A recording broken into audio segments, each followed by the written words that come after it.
was an outstanding move by the Vatican this week as they beatified a Polish family of 9. There was one married couple and their many small children executed by the Nazis in World War II for that, at the time, unforgivable crime of sheltering the persecuted Jews. Now, their cover was blown. That was the night of March 24th, 1944, apparently by an informant. They were all killed in their home that night, along with the 8 Jews that they sacrificed everything in their attempt to provide safe haven. Now, during a ceremonious mass yesterday, the cardinal there read out the Latin formula of the beatification of the Ulma family, signed and approved last month by Pope Francis.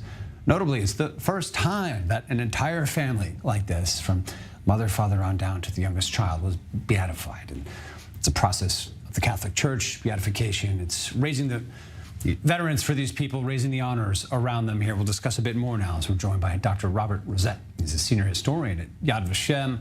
Thanks for being back with us on the program here. I don't know how outstanding or unique this exact beatification was, but I understand it's a process towards canonization. It's essentially a great honor for the church to say, and it speaks to the status of their souls. But that the Catholic Church this week was, how outstanding was this move by the church?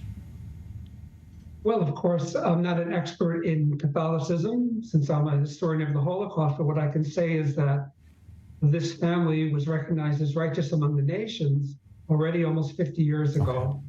And certainly they paid the ultimate price for trying to rescue what ultimately was a handful of Jews in Poland, where there was a stated policy that those who were caught rescuing Jews would be executed, although that wasn't always carried out. And that was also a policy in some other parts of Europe at various times.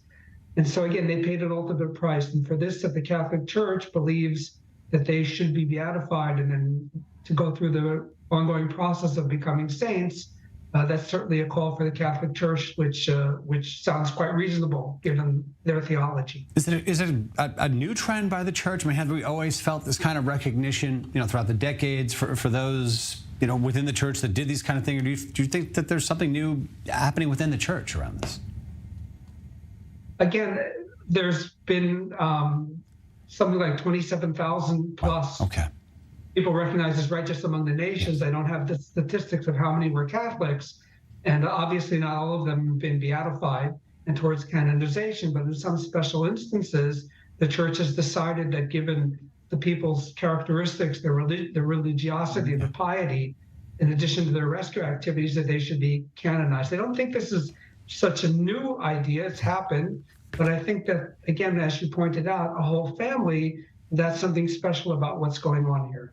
And certainly, I think good for the small Jewish people around the world to see the Catholic Church recognizing that act is so important as a holy act. Look, aside from the church now, looking at what this family did, during this time, was this risky? I mean, the most risky shelter offered. Is it only a select minority, taking these risks? What do we know about the humanitarian attempts? Were they more common than we perhaps realize around Europe? Well, so far, we've recognized a little over 7,000 people as righteous among the nations in Poland out of a population of some 30 million. So we know there are probably many more that we don't know about. Probably not nearly enough. 10 times more, but probably many more than what we know about. But still, it's a very small percentage of the population that was willing to risk their lives and to risk their own safety in order to help Jews, often who they knew and sometimes who they did not know beforehand. So it's actually a very special thing to be righteous among the nations and to have made these kinds of efforts to rescue.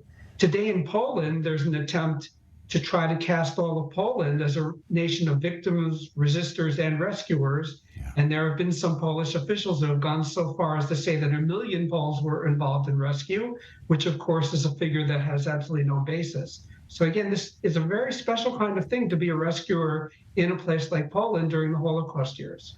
Look, you mentioned some of the controversies around how the Polish government has been trying to, frame the events of that time in a certain way. Let's just put it that at this point. Look, I think much more pointedly, just even this year, or sometimes on a day-to-day basis, we're hearing from the Kremlin, we're hearing from Vladimir Putin, major World War II revanchism. Hard to define exactly what they're out to do here, but they're talking a lot about Nazis and a lot about comparison to this time period. A lot of distortion. Is that a major concern, for historians, for people around this subject? Well, I think the issue of the distortion of the history is a very central concern. Sometimes when people ask me what I do in life, I tell them that I'm a memory warrior. That's how I feel much of the time, and so do my colleagues, because there's really distortion coming from so many different angles today. And as the late Professor Yishmael Gutman used to say, the Holocaust refuses to be history. It continues to be a very much part of what we're doing. It's our job as historians, and particularly our job here at Yad Vashem, to try to keep trying to set the record straight as best as we can, and to bring that to the public, and in that sense, to combat the distortion. Dr. Robert Rosette, keep up the good work. Thank you collectively from us here for the work you do and keeping up for the good of everyone. But thanks for joining today. Thank you very much.